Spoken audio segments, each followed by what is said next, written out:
One thing is clear. In 1914, when Lugard amalgamated Nigeria, Nigeria have got ethnic nationalities, people with different culture, people with different language, people with different religion. They were not the same.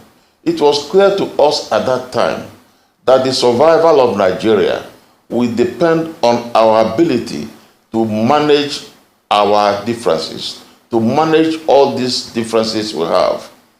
And of course, our forebears before independence were able to manage it. The military intervention in 1966 was absolutely very unfortunate. It was the saddest thing that ever happened to Nigeria.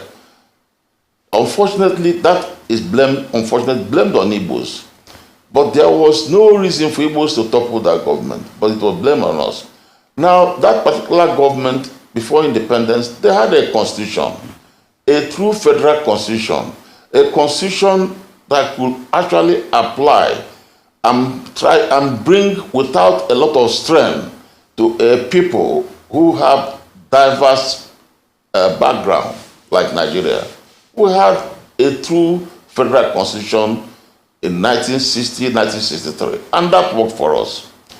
Later on, they changed to a unitary constitution, which is not right. Now, that is why we, in Igbo land, we are saying, please, let us have a true federal constitution. What we are operating today is a unitary government. It doesn't work for a people who have diverse background. Take many countries. If you go to a place like Britain, you have Scotland, you have Wales, you have England, they have a constitution that binds them together and is working for them. It's not a unitary government. If you go to America even, America, we are supposed to be following the American Constitution. But what they have is not a unitary government. Every state in America have got a certain level of autonomy. Now, I believe that the government of Bola Ahmed Tinubu should take steps to see if we can actualize this restructuring of Nigeria. Without a proper restructuring, Nigeria will continue to have problems. There is no way this country can survive. Today, everybody is talking of presidency. In a restructured Nigeria, the presidency will not attract so much attention as it does today. Because today, every power is vested on the president. As I said last time, for example, a child who is born in South or Southeast in the past 30 to 40 years have not even seen a train before. He doesn't know what it's all about. But we have borrowed money, and the whole money we borrowed was invested in railway line from Western Nigeria to Northwest.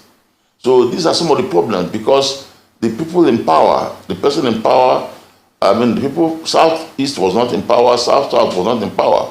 These are some of the problems we have. Now, coming specifically to one of Igbos, our own is very serious. It's very, very serious.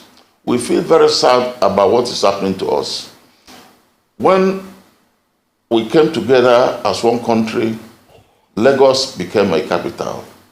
Naturally, in every country in the world, people all work together to develop their capital. The moment in 1914, once Lagos was made the capital of Nigeria, it was the duty of all Nigerians to come together to develop our capital. Our capital, Lagos, became the pride of our country. Igbos came in and participated.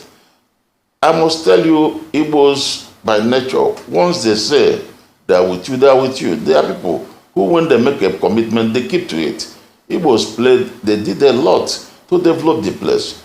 We are not saying that